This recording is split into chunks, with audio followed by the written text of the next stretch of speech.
প্রচারে গিয়ে ভোটারদের প্রশ্নের মুখে বিজেপি প্রার্থী। পূর্ব বর্ধমানের শক্তিগড়ের কল্যাণপুরে প্রশ্নের মুখে বর্ধমান উত্তরের বিজেপি প্রার্থী সঞ্জয় দাস।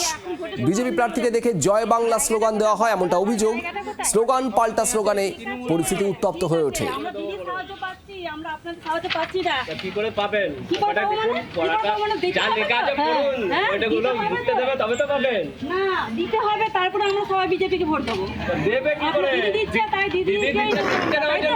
জয় বাংলা বলো সবাই, জয় বাংলা, জয় বাংলা।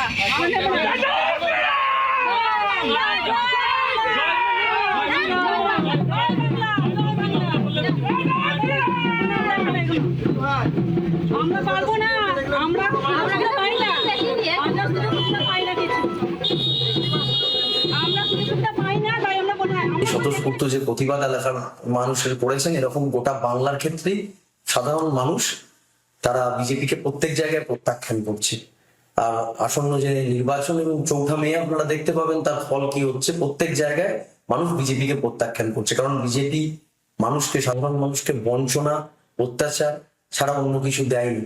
এশায়ারের লাইনে দাঁড় করিয়ে যেভাবে বৈধ ভোটারদের নাম কাটা হয়েছে চক্রান্তে, বিজেপি এবং নির্বাচন কমিশনের যৌথ চক্রান্তে, মানুষ সেই জন্য সাধারণভাবেই ক্ষিপ্ত হয়ে রয়েছেন বিজেপির উপর। তাই সাধারণ প্রতিক্রিয়া মানুষের প্রত্যেক জায়গায় বিজেপি যারা দেখছেন, বিজেপি নেতা কর্মী বা বিজেপি প্রার্থীদেরকে সাধারণ মানুষ তার যে সাধারণ প্রতিক্রিয়া ব্যক্ত করছে।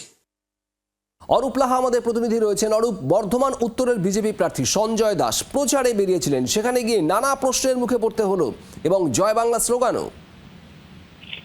দেখো, এই জয় বাংলা স্লোগান এবং প্রচারে গিয়ে যে বিজেপি প্রার্থীরা ইয়ের মুখে পড়ছে, বিরোধিতার মুখে পড়ছে, নতুন নয়। আমরা গত কয়েকদিন ধরে দেখেছি বিভিন্ন জায়গায়, বর্ধমান জেলার বিভিন্ন জায়গায় একই ঘটনা ঘটছে। গতকাল বিকালে শক্তিগড়ে যখন ওই বিজেপি প্রার্থী সঞ্জয় দাস বর্ধমান উত্তর বিধানসভার তিনি যান, তখন দেখা যায় একদল মহিলা তাকে দেখে জয়গান স্লোগান দেন এবং এটাও বলেন আপনি কোথায় ছিলেন, সারা বছর তো আমরা দেখা মেলে না, কেন ভোটের সময় এসছেন। যদিও পাল্টা দেখা যায় যে এরাও তখন পাল্টা স্লোগান দেয়, অর্থাৎ বিজেপি কর্মী সমর্থকরা। কিন্তু সঞ্জয় দাস যেন কায়দা করে খুব বিষয়টাকে এড়িয়ে যান। ওখান থেকে বিজেপির পক্ষ থেকে বলা হচ্ছে তৃণমূল কর্মী সমর্থকরা কার্যত পরিকল্পনা করেই তাদের যাদের প্রচারে বাধা দেয় সেই জন্যই তারা ওখানে প্রস্তুত হয়েছিলেন।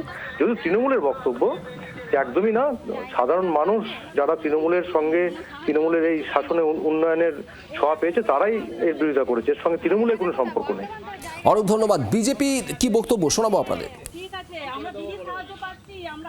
পশ্চিমবাংলার সাধারণ জনগণ যেভাবে রাজনৈতিক প্রত্যাখ্যান করেছে তৃণমূল কংগ্রেসকে, সেই যন্ত্রণা তৃণমূল কংগ্রেস আর মেনে নিতে পারছে না।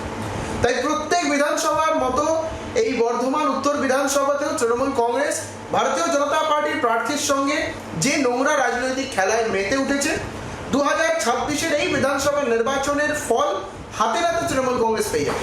এটা পশ্চিমবাংলার জনগণের ক্ষোভ নয়, কোনো বিধানসভার জনগণের ক্ষোভ নয়। মুষ্টিমেয় কিছু তৃণমূল কর্মী যারা শেষবারের মতো এই লুটে পুটে খাওয়ার একটা যে ছক, সেই ছককে তারা একবারে কাজে লাগাতে চাইছে। বাংলার আওয়াজ, বাঙালির আবেগ, জি 24 ঘন্টা।